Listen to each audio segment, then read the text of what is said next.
You know my father hath no child but I, and when he dies, what he hath taken from thy father, I will render thee again. Therefore, my sweet Rose, be merry. I will, coz, and devise sports. What think you of falling in love?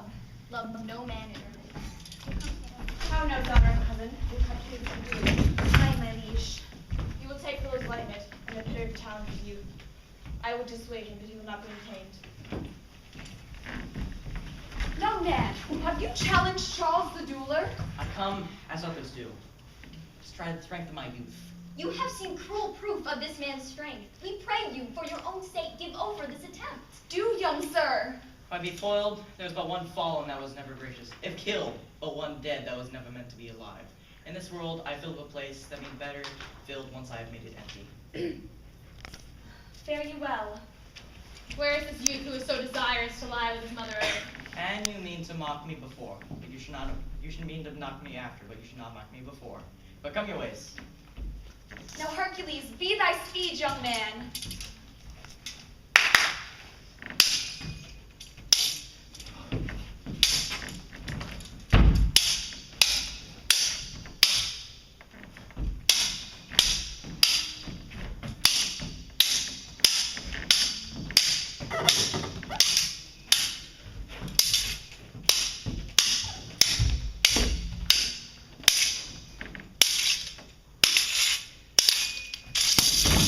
Excellent, young man. No more, no more!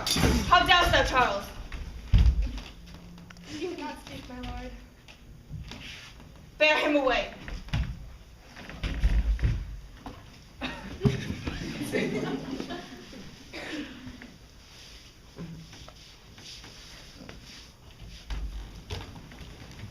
What is thy name, young man? Orlando, my liege, the youngest son of Sir Ellen Dubois. The world esteemed thy father honorably, but I still find him my enemy. Fare thee well. I would thou hast told me of another father. I'm the youngest son of Sir Roland Dubois. I will not change that call. You get with your safest haste and get from our court. Me, uncle? You, cousin, if within these 10 days, if thou must be found 20 miles between our public court, thou diest for it. I do beseech thy grace. Let me the knowledge of my fault bear with me. Thou art thy father's daughter. There is enough. My father was no traitor. Celia, we stayed her for your sake. Unless with her father, she would have ranged along. If she be a traitor, why so am I. She is too subtle for thee. My doom is firm and irrevocable. She is banished. I cannot live out of her company. Then you are a fool. You niece, provide yourself. The outstay your time, die.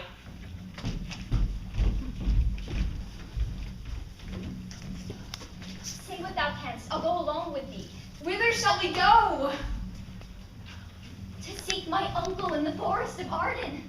I'll put myself in poor and mean attire, the like to you. So shall we pass along and never stir assailants. But cousin, were it not better that, because I am more than common tall, that I did suit me all points, like a man? What shall I call thee when thou art a man? Ganymede.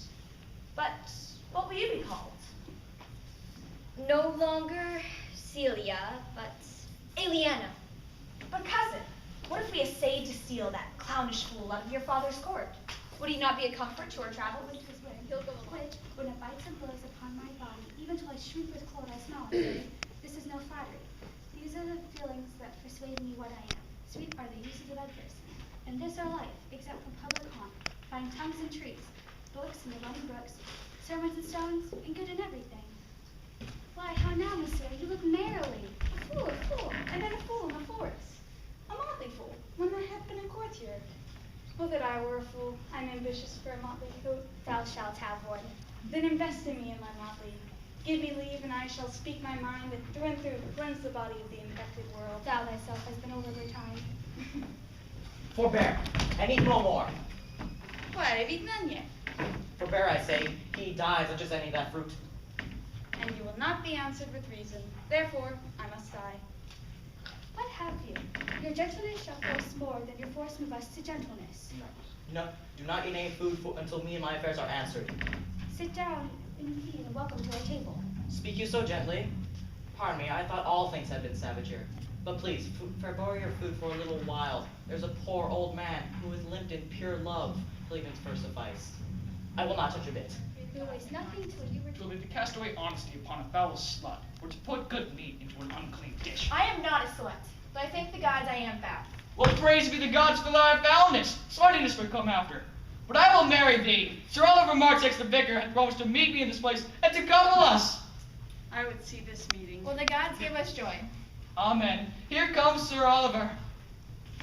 Is there none here to give the woman? She must be given or the marriage is not lawful. Proceed, I'll give her. You are very well met. Nay, pray, be come. Will you be married motley? As the ox has his bow, so man hath his desires. Get you to a church and have a good priest. This fellow will but join you together as they join wainscot. And then one of you will prove a shrunk candle and like timber warp. He is not to marry me well, and not being well married, it will be a good excuse for me to hereafter leave my wife. Let me counsel thee. Come, sweet Audrey, we must be married, or we must live in bawdry. Oh, brave Oliver, I will not till wedding with thee. 'Tis no matter. You have heard him swear he was. Was is not is. He writes brave verses, speaks brave words, swears brave oaths, and breaks them bravely. Who comes here? Sweet Phoebe, do not scorn me. Thou tellest me there is murder in mine eye, and I do frown upon thee with all my heart. And if mine eyes can wound, now let them kill thee, for I am sure there is no force in eyes that can do hurt. Come not near me, I shall not pity thee. Who might be your mother, that you insult, exalt, and all at once, over the wretched? What though you have no beauty? Must you therefore be proud and pitiless? Why, what means is this? Why do you look on me? I think she means to entangle my eyes too. No, fair mistress, hope not after it. 'Tis not your inky brows or your bugle eyeballs that can attain my spirits to your worship. You are 1,000 times properer a man than she a woman. 'Tis such women like you that make the world full of ill-favored children. But mistress, know yourself. Down on your knees and thank heaven, fasting, for a good man's love. For I must tell you kindly in your ear, sell while you can. You are not for all markets. I had rather hear you chide than this man woo. No, I pray you, do not fall in love with me, for I am falser than vows made in wine. Besides, I like you not. Shepherd, ply her hard. Shepherdess, look on him better. Good day and happiness, dear Rosalind. Where have you been? I come within an hour of my promise. And so you be tardy, come no more in my sight. But come, woo me, for I am now in holiday humor and like enough to consent. Am I not your Rosalind? I take some joy to say you are. Then I will not have you. Then I die. No, fate. The poor world is almost 6,000 years old, and in all this time, not any man has died of a love cause. Men have died from time to time. Warm Zeus now and then a scattered smile, and that I'll live upon. Notice that the youth that spoke to me, not very well. 'Tis a pretty youth, not very pretty. He is not very tall, yet for his years he's tall. His life is but so, yet 'tis well. There be some women who have gone years to fall in love with him. I'll write him a very taunting letter, and thou shalt bear. Will thou, Sylvius? Oh, Phoebe, with all my heart. I'll write it straight. Go with me, Sylvius. Yes, sir. Give me your hand. Art thou learned? No, sir. Then learn this. Drink be poured out of a cup into a glass. By filling one doth empty the other. For all your writers do consent that ipse is he now, and rather ipse, for I am he. Which he, sir? He, sir, that must marry this woman. Therefore, you clown, abandon, which in the vulgar is leave, the society, which in the Boris is company, of this female, which in the common is woman, which together is abandon the society of this female, or thou perishest. Or to thy better understanding, diest. Or to wit, I kill thee. I will deal in poison with thee, or in steel. I will run thee with policy, and will kill thee 150 ways. Therefore, tremble and depart. Do good, William. God rest you, merry sir.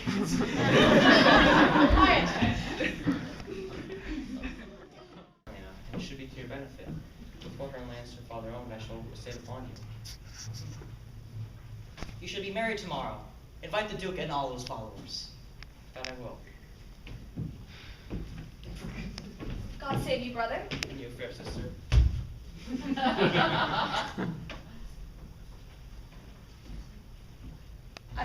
Did your brother tell you how I counterfeited to swoon? And greater wonders than that. Oh, I know. For your brother and my sister no sooner met, but loved. No sooner loved, but sought the reason. No sooner sought the reason, but found the remedy.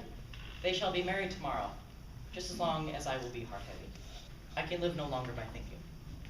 If you love Rosalind, then tomorrow, when your brother marries my sister, shall you marry her? Speakest thou in sober meanings? I do. Look, here comes a lover of mine and a lover of hers. You have done me much ungentleness. I care not. Look upon him. Love him. He worships you. Good shepherd, tell this youth what 'tis to love. It is to be all made of sighs and tears. And so am I for Phoebe, and I for Ganymede. And I for Rosalind. And I for no woman. It is to be all made of faith and service. And so am I for Phoebe, and I for Ganymede. And I for Rosalind. And I for no woman. It is to be all made of fantasy, all made of passion, all made of wishes, all humbleness, all patience and impatience. So am I for Phoebe, and I for Ganymede. And I for Rosalind. And I for no woman. You are my daughter. If there be truth in sight, you are my Rosalind. If sight and shape be true, why then my love adieu. Peace, because I must make conclusion to these most strange events. You and you are sure together. You and you are heart. You and you are heart and heart. You and you love must accord or have a woman to your lord. You and you are sure together or like church and trouble. Oh, my dear niece, welcome thou art to me, even daughter welcome in no less degree. I will not break my promise, now thou art mine. Let me have an audience for words. I am the second child of old Sir Roland. Duke Frederick addressed a mighty power purposely to take his brother into the sword. And to the skirts of the wild hood he came, where meeting with an old religious man, after some question with him, was converted, both from his enterprise and from the world. And his crown be withering to his banished brother, and all their lands restored to them again, and were with him exalted. Welcome, young lady, first in this forest. Let us do those ends, that here we were well begun and well begun, and after every of this happy number shall share the good of our returned fortune. Meantime, forget this new fallen dignity, and fall into our rustic revelry. Play music, we will begin these rites, as we do trust will end in true delights.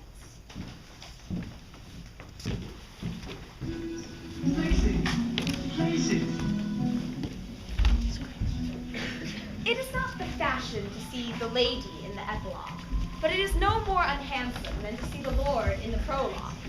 My way is to conjure you, and I'll begin with the women. I charge you, O women, for the love you bear to men, to like as much of this play as please you. And I charge you, O men, for the love you bear to women, though as I can tell by your simpering, none of you hates them, that between you and the women the play may please.